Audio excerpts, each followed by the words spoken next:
وإذا هذا ما عدنا خلفا.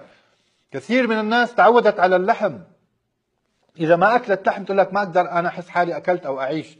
بس أنت بتدمر الكلى، أنت بتخرب الكلى. وما قلنا لا تأكل لحم، اجعله قليل في طعامك مرة داخل الأسبوع. اكثر، ادخلوا السلطات، جيبوا القرع.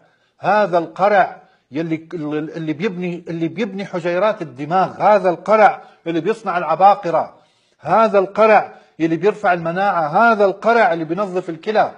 جيبوا بصل، حطوا في الشوربة بصل، اللي ممكن ياكل بصل ميتوا الرائحة بالبصل.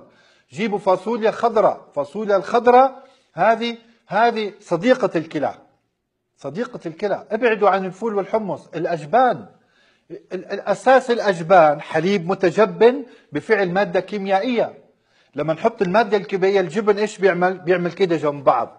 كما تفعل المادة الكيميائية في تجبن الحليب، نفس المادة الكيميائية الموجودة في الجبن لما ناكلها تعمل في دمك إذا أنت أكثرت منها. يعني بصير دمك لزوجة ومهيأ للجلطة، لأنه الجلطة هي إيش؟ هي تماسك كريات الدم الحمراء مع بلازما الدم تفصل وتتكاثر نتيجة وجود اللاكتاك اللي هي من وجود نواتج الكوليسترول.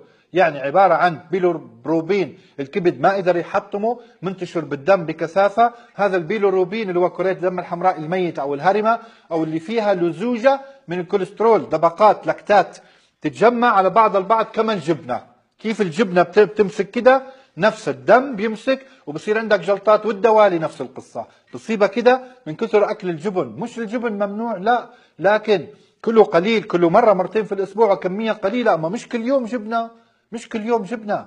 والجبنة يحاولوا تصنعوها في البيت بدون المادة الكيميائية اللي اسمها منفحة.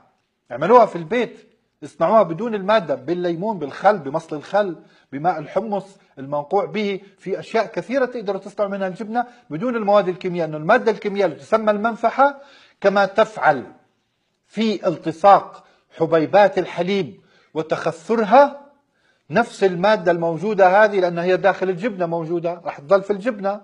نفس المادة تعمل في دمك عبر فترة زمنية طويلة، تخثر في دمك كما خثر الجبنة. ويا ريت هذا الجزء من الحلقة تقصوه مشان يكون قصير، ويا ريت تبعتوه، يا ريت القناة، لأنه القناة وعدت أنها تقص، وفي ناس أصدقائي وعدوا يقصوا جزء مشان الناس تقدر تشوف 15 دقائق، ما تقدر تشوف ساعة كاملة بالحلقة، لأنه هذا جزء هام جدا. والله تكسبوا أجر أمام الله.